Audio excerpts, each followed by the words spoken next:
Hello guys, welcome back to my channel. ये video class 4 के लिए है, जिसमें मैं आज आप लोगों को जीके का यूनिट नंबर 39 पढ़ाऊंगी। इसके साथ ही ये वीडियो उन प्राइवेट स्कूलों के लिए है जिनके स्कूल में स्टडी लिंक पब्लिकेशन की बुक लगी हुई है। तो सभी बच्चे से बहुत ध्यान से सुनेंगे और समझेंगे। यूनिट नंबर 39 जो आप लोगों के यूटी 4 में आपसे पूछी जाएगी, द वेराइटी ऑफ बुक्स। तो आप लोग यहाँ बुक्स की वैरायटी के बारे में जानेंगे कि कौन कौन सी वैरायटी होती हैं। Match the name of books with their description. यहाँ बोला है बच्चों कि आप लोगों को कुछ बुक्स के नाम दे रखे हैं, उन नाम को बहुत ध्यान से पढ़ना है। इसके बाद उनके दी गए डिस्क्रिप्शन से मैच करना है। यहाँ आप लोगों को नेम ऑफ बुक्स दे रखा है और यहाँ आप लोगों को उसका डिस्क्रिप्शन दे रखा है, तो आप लोगों को सही मैच करना है। जैसे फर्स्ट दे रखा है, a book that list words alphabetically with their meaning, यानी कि वो बुक जिसके अंदर वर्ड्स के मीनिंग दे रखे होते हैं। और ये तो सबको पता होता है, जिस बुक्स में वर्ड के मीनिंग दे रखे होते हैं उस बुक का डिस्क्रिप्शन क्या कहलाता है? यस, डिक्शनरी कहलाता है। तो फर्स्ट वाले का क्या होगा? डिक्शनरी। ये आप लोगों को बच्चों याद भी रखने हैं, ये एग्ज़ाम के पॉइंट ऑफ व्यू से आपके वेरी इंपॉर्टेंट है। नेक्स्ट बढ़ते हैं, a book that contains standard text for the study of a subject, यानी बच्चों वो बुक जिसमें किसी सब्जेक्ट से रिलेटेड इंफॉर्मेशन या हमें स्टडी करनी होती है। जैसे ये जीके की बुक है, तो इसमें हम सब कुछ जीके से रिलेटेड ही स्टडी करेंगे। तो उस बुक को उसके किस डिस्क्रिप्शन से जाना जाएगा? तो उसका सही आंसर होगा बच्चों ऑप्शन जी। ऑप्शन जी कहाँ है? ये रहा टेक्स्ट बुक। तो इस पर मैं लगा देती हूँ सेकेंड, आप लोगों को ये याद रखना है। नेक्स्ट वाला पढ़ते हैं इसी तरह, अ बुक ऑफ टूरिस्ट, यानी कि वो बुक जो टूरिस्ट के लिए होती है, मीन्स कि जो यात्रा पर जाते हैं वो उससे रिलेटेड इन्फॉर्मेशन उससे लेते हैं। तो उस बुक को हम क्या कहते हैं बच्चों? ढूंढते हैं। यस, उस बुक को हम कहते हैं गाइड बुक। आप लोगों को भी अपने एग्ज़ाम में याद रखना है, तो मैंने इस पर 3 मार्क कर दिया। नेक्स्ट वाला पढ़ते हैं, a book of names and address. यहाँ बोला है बच्चों जिस बुक में नाम और पता दे रखा होता है, उस बुक का डिस्क्रिप्शन क्या कहलाता है? तो उसका सही आंसर क्या होगा बच्चों? बायोग्राफी। तो इस पर में नो बच्चों, इसका बायोग्राफी नहीं होगा। हम इसे ध्यान से पढ़ते हैं, a book of names and address, जिस पर नेम्स दे रखा होता है और एड्रेस, तो उसे हम किस नाम से जानते हैं? डायरेक्टरी के नाम से।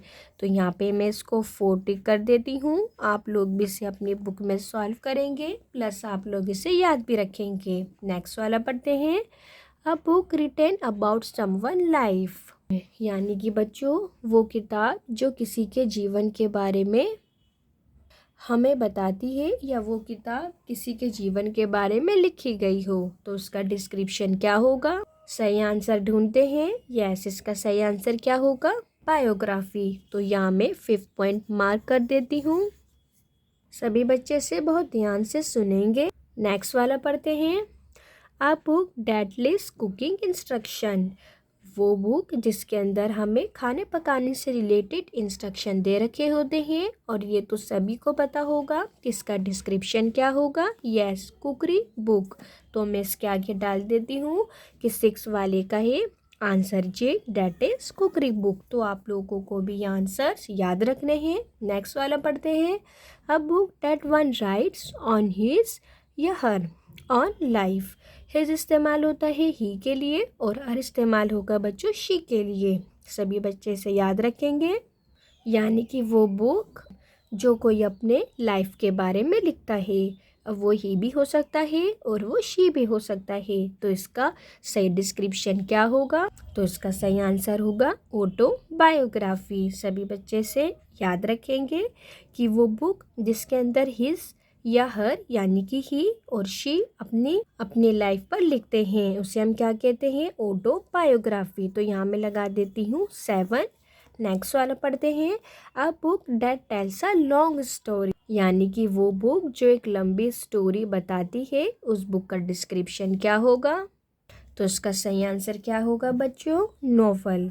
यानी वो बुक जो हमें एक लंबी स्टोरी बताती है, उसे हम नोवेल के नाम से जानते हैं। सभी बच्चे से याद रखेंगे। नेक्स्ट वाला पढ़ते हैं, अ बुक ऑफ मैप्स, यानी कि नक्शों की बुक, जो आप लोगों ने देखी होगी। तो इसका सही डिस्क्रिप्शन ढूंढते हैं। तो इसका सही डिस्क्रिप्शन क्या होगा बच्चों? एटलास। यानी कि अ बुक ऑफ मैप्स, जो भी नक्शे की किताबें होती हैं उन्हें हम एटलास के नाम से जानते हैं। सभी बच्चे से बहुत ध्यान से सुनेंगे। नेक्स्ट वाला पढ़ते हैं, अ बुक ऑफ इंस्ट्रक्शन, यानी कि जिन बुक के अंदर हमें इंस्ट्रक्शन दी गई होती है, निर्देश हमें दे रखे होते हैं। तो अब लास्ट वाला ही बचा है, तो इसका आंसर क्या होगा? मैनुअल। तो इस पर मैं 10 को टिक कर देती हूँ। आप लोग इसे बहुत ध्यान से सुनेंगे, क्योंकि आप लोगों के UT4 के पॉइंट ऑफ व्यू से बहुत इम्पॉर्टेंट है। तो यहाँ से इसका क्वेश्चन नहीं होता है कंप्लीट। अब क्वेश्चन B समझते हैं, जिसमें आप लोगों को सही आंसर पर राइट टिक करना है। Tick right the correct answer, जो भी आंसर सही है। A book in which entries of detail such as attendance in a school, birth और deaths in a town etcetera are made.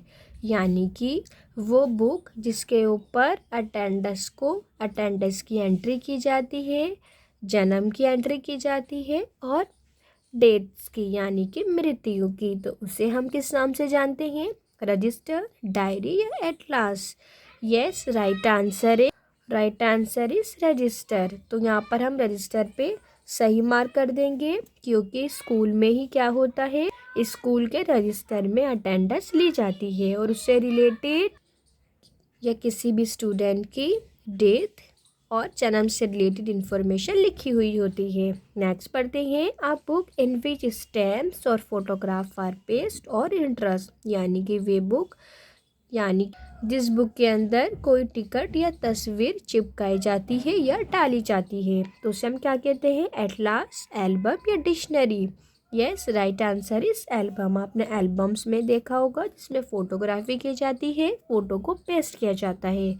Next वाला पढ़ते हैं, a play that deals with everyday life and humorous event. यानी कि वो नाटक जिसके अंदर हास्य यानी कि हंसने वाले इवेंट्स को दिखाया जाता है, तो हम उसे क्या कहते हैं? नोवेल, कॉमेडी या diary? Yes, right answer is comedy. तो यहाँ से बच्चों आप लोगों की यूनिट नंबर 39 होती है कंप्लीट।